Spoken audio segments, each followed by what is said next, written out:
नमस्कार दोस्तों, मैं हूं निरंजन कृष्णा और आप देख रहे हैं सब पर नजर।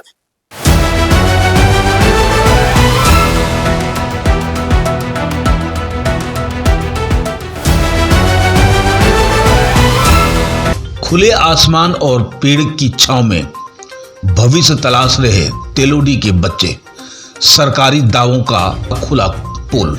आइए देखते हैं खास रिपोर्ट हमारे एसपीएन के संवाददाता चंदन प्रसाद की देवरी से। एक तरफ सरकार शिक्षा को लेकर के बड़े बड़े वादे करती है, वहीं दूसरी तरफ देवरी प्रखंड के उत्क्रमित मध्य विद्यालय तेलोडी की हकीकत इस दाव को आईना दिखा रही है। यहाँ नौनिहाल कमरों के अभाव में तपती धूप और खुले आसमान के नीचे पेड़ की छांव में पढ़ाई करने को मजबूर है। लगता है कि वो पुराना गुरुकुल अपना इतिहास दोहरा रही है। 178 बच्चों के लिए मात्र 2 कमरे। विद्यालय में कक्षा पहली से लेकर 8वीं तक कुल 178 छात्र छात्राएं नामांकित है। विडंबना यह है कि इन सभी बच्चों के लिए विद्यालय परिसर में सिर्फ 2 कमरे उपलब्ध है। प्रति कक्षा के अनुपात में कमरों की यह संख्या बेहद कम है, जिसके कारण शिक्षकों के लिए सभी वर्ग का उचित संचालन करना एक बड़ी चुनौती बनी हुई। प्रधानाध्यापक ने अपना पक्ष रखा कि जमीन की कमी के कारण ये सारी बाधाएं उत्पन्न हो रही है। विद्यालय के प्रधानाध्यापक रजनी रंजन ने बताया कि स्कूल में बुनियादी ढांचे की भारी कमी है।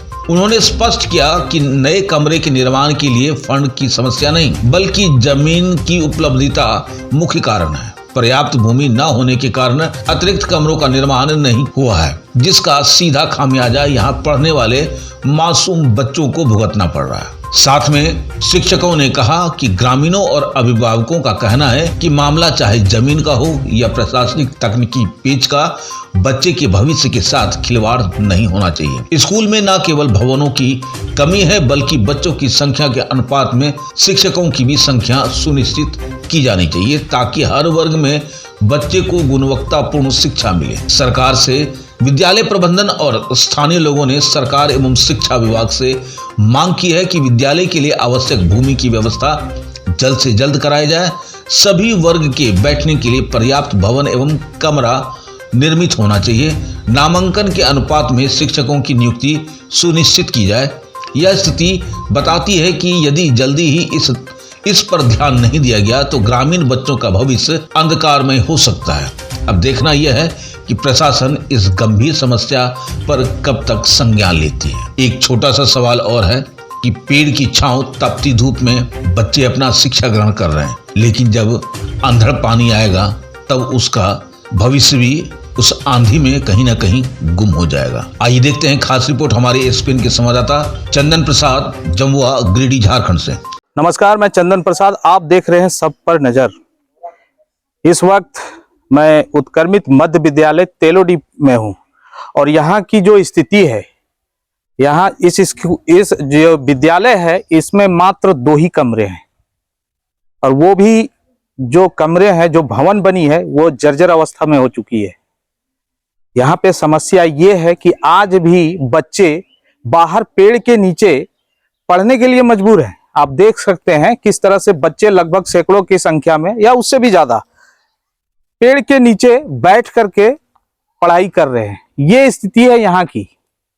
बताया जा रहा है कि जमीन उपलब्ध नहीं होने के कारण भवन यहाँ पे बनाया नहीं जा रहा है। सवाल तो उठता है, सर्व शिक्षा अभियान के तहत हर गांव में विद्यालय होना चाहिए, लेकिन ये जगह ऐसा है जहां विद्यालय है लेकिन मात्र 2 कमरे का और बिल्कुल जर्जर अवस्था में है। आखिर इस पेड़ के नीचे बरसात में बच्चे कैसे पढ़ते होंगे, या फिर गर्मियों के दिन में कैसे बच्चे पढ़ते होंगे, ये एक बहुत बड़ा सवाल है। के नीचे यहाँ सिर्फ 2 कमरा है। वर्ग कक्ष जो है वो 2 ही कमरा का है।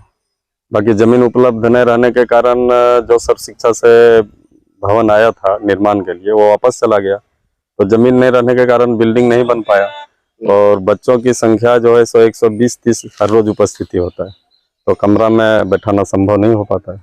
क्लास कहाँ तक क्या है सर? क्लास 8 तक का है, अपग्रेड मिडिल स्कूल है। हाँ। लेकिन कमरा 2 ही है। बरसात के दिनों में क्या स्थिति रहती है? बरसात के दिनों में फिर तो कमरा में किसी तरह से नीचे बेंच पर करके किसी तरह से बैठाया जाता है। जब कमरा 2 ही कमरा है तो क्या उसमें किया जा सकता है, कोई विकल्प नहीं है।